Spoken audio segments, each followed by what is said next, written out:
So basically guys, kung meron tayong given na yan na f of x equals the quantity 5x squared minus 3. Uy, si Engineer Brian, watch out, it's been a while raised to 6. So meron tayong f of x equals 5x squared minus 3 raised to 6. So apply lang natin yung chain rule. Remember guys, sa chain rule, hindi naman mahirap yon. Ang ginagawa lang naman kasi natin pag nag-chain rule is same lang siya sa sa power rule na binababa natin yung exponent, then ikakopy tong term na to, then kukunin yung derivative ng nasa parenthesis. So paano ba yung ginagawa? So di ba sa power rule natin, binababa natin yung exponent, kakopy natin yung buong term na 5x squared minus 3, then magbabawas tayo ng exponent. Kung meron tayong 6, magiging 5 na siya kasi magma-minus 1. Pero magmumultiply pa tayo dito ng derivative nitong 5x squared minus 3 natin. So kung meron tayong, let's say u na 5x squared minus 3, ano yung magiging u prime natin? So magkakaroon tayo ng 10x. So magkakaroon tayo ng 10x, that's correct. So mag-multiply tayo ng 10x. So itong 10x guys, hindi natin to i-multiply sa loob. Dito lang natin to i-multiply sa labas. And hindi mo rin to pwede i-distribute dito kasi naka-raise to 5 siya. So kung gusto mo to i-distribute, kailangan mo mata-expand. Pero di natin gagawin yun syempre. So magkakaroon tayo ng f prime of x, which is yung 6 times 10x. Magiging 60x. Then copy na lang natin yung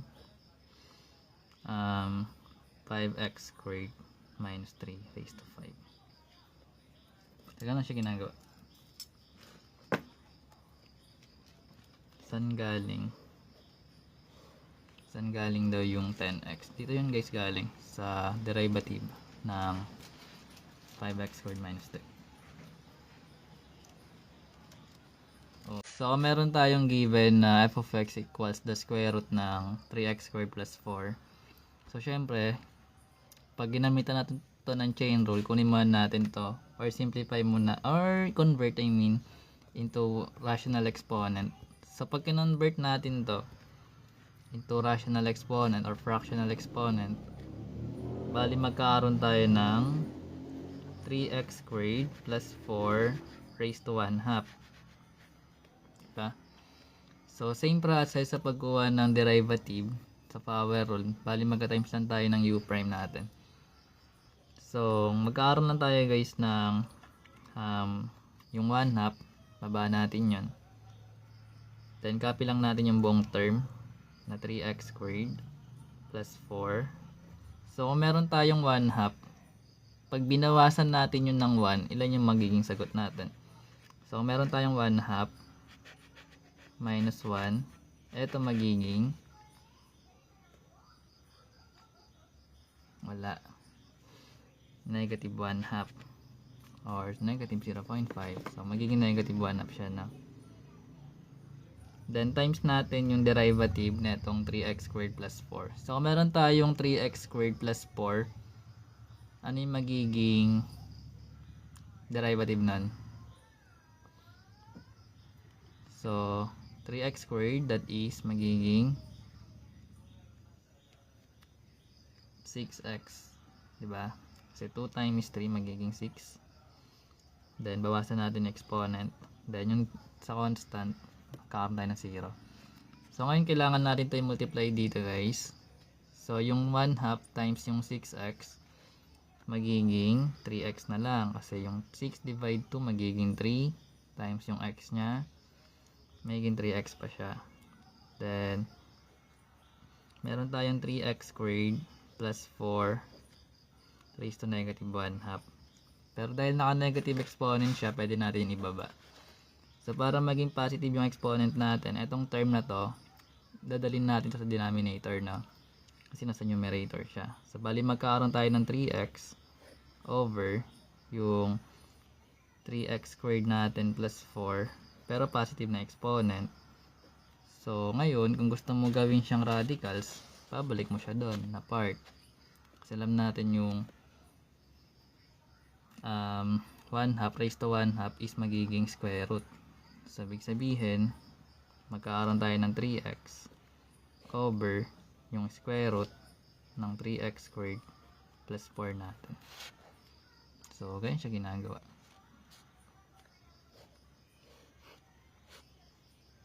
That's correct.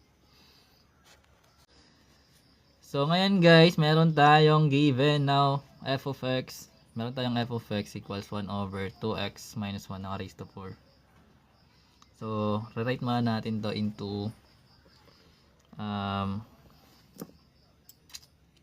lagay natin sa numerator. Paano natin gagawin yan? So, para mapunta to sa numerator guys, so gawin natin negative exponent. So, ibig sabihin, gawin natin siyang 2x minus 1 raised to negative 4. So, ito kasi guys, pag nire-write mo siya, equal pa rin siya dito. Kung gagawin mo siyang positive exponent. Sorry. Okay. So, meron tayo niyan. So, kinonvert na natin or nire-write lang into negative exponent. So, apply na natin yung chain rule na. Utang. So, magkakaroon tayo ng negative 4. So, sabi natin, galing dito sa 1 over 2x minus 1 raised to 4. Parehas lang siya sa 2x minus 1 raised to negative 4. So, apply natin yung chain rule. Babalang natin negative 4. Then, copy natin yung buong term. Then, kung meron tayong negative 4 minus 1. So, basically, negative 4 minus 1 is negative 5. So, may raised to negative 5 siya. Then, times lang natin yung derivative ng 2x minus 1. So, meron tayong 2x minus 1. Yung derivative nun is 2. So, yung 2, yung multiply lang natin sa negative 4. So, magkakaroon tayo ng negative 8 times yung 2x minus 1 raised to negative 5. So, kung gagawin natin siyang positive exponent, ibig sabihin, magkakaroon tayo ng negative 8 over yung 2x minus 1 natin na raised to 5. So, ganun siya mangyayari. So, ito na yung may sagot. Gets yun. So, meron tayong given na f of x equals the quantity x cube minus 4x plus 1 cube. So, yung gagawin lang naman is kukunin yung first derivative using chain rule. So, basically, baba lang natin yung 3, same sa power rule. Copy mo yung buong term sa parentheses. Then, bawasan mo yung 3 ng 1. So, magiging 2. Then, times mo yung derivative ng term na to. So, kung meron kang x cube minus 4x plus 1, ano yung magiging derivative nun? So, basically, anong magiging derivative ng x cube minus 4x plus 1 natin, guys? Magiging 3x minus 4 ba? Or magiging 3x squared? So, magkakaroon tayo ng 3x squared minus 4 dapat. Yan. So, ngayon kung meron tayo na ito guys na term, mamultiply lang natin to dito sa 3. So, magkakaroon tayo ng 3 times 3x squared. Magkakaroon tayo ng 9x squared. Tama? Then, 3 times negative 4, magiging negative 12. Then, kailangan may parenthesis yung guys na. Tapos, magkakaroon tayo na itong x cube minus 4x plus 1 na naka-squared. So, ito yung magiging sagot natin.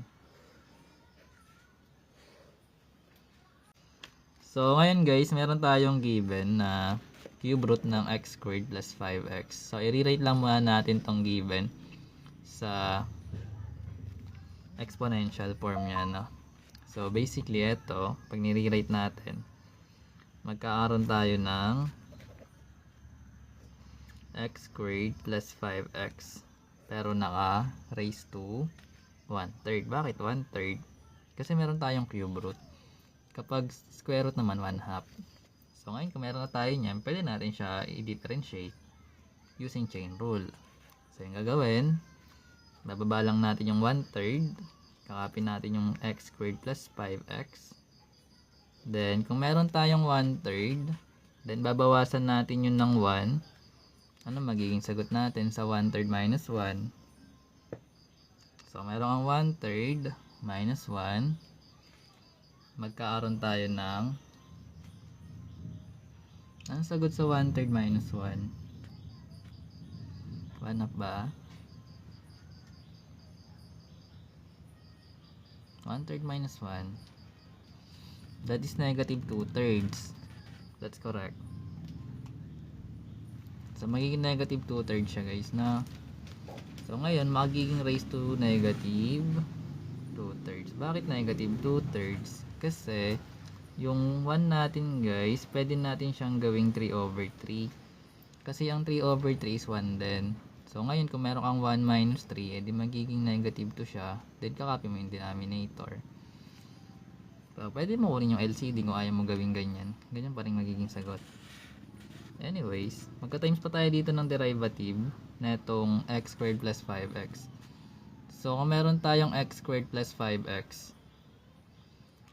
magkakaroon tayo ng anong derivative ng x squared plus 5x natin?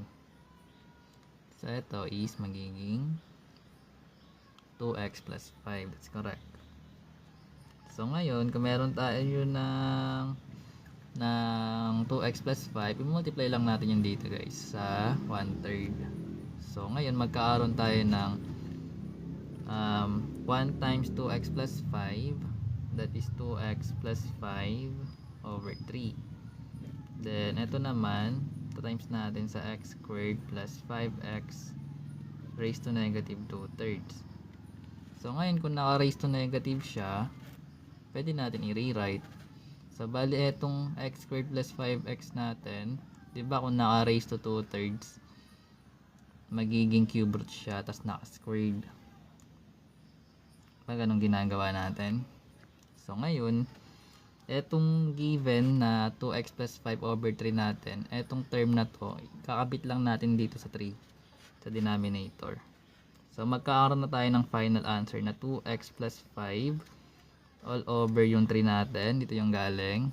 Then, eto guys, dahil naka-raise to 2/3 siya, magiging cube root yung index natin. Diba? Cube root siya. Tapos, meron tayong radicand na x squared plus 5x. So, squared natin to. Bakit naka-squared? Kasi, meron tong numerator na 2. Kaya, meron siyang squared. So, kung wala yung 2, 1 lang nakalagay. Kahit hindi mo ilagay yan. Pero, dahil meron nga yun, naka-squared dapat. Ito magiging sagot natin doon.